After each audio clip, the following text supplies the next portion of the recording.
Queen and the royal family have been savaged by a royal expert over the level of cruelty that they showed Prince Harry.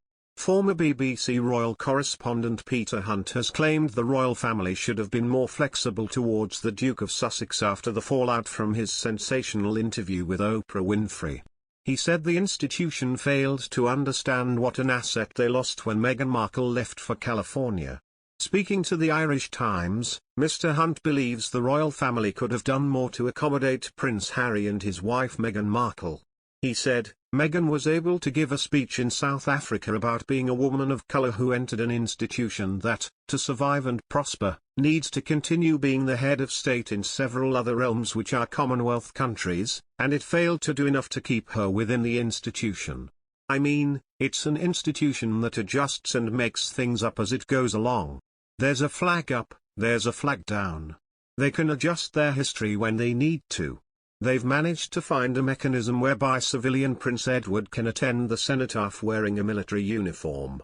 They could have found a mechanism whereby Harry could have carried on. The fact that they didn't smacks of a level of cruelty. In January 2020, Prince Harry and Meghan announced on Instagram they would step back as senior members of the British royal family. Now, the Queen winds down her royal duties, and the royal family must prepare for the exit of an icon of steadiness and an uncertain future. The former BBC royal correspondent Mr. Hunt added that the Queen is a sort of castle-bound monarch, isn't she? He said, and that was fine during COVID. She rather skillfully mastered the art of being a sort of Zoom queen. But that is harder to maintain as we come out of COVID. There is now more expectation of people meeting face to face. He added, the royal family's greatest challenge is that on one level, it is utterly ridiculous that we're talking about a 95-year-old and expecting them to start skipping and doing cartwheels down the street. We all know 95-year-olds and we'd expect them to be sitting in a chair with their feet up, watching the racing and drinking a cup of Horlicks. But for them, because abdication is just a no-no, the minute they start to say she is putting her feet up, then the public question will be, who is the head of state?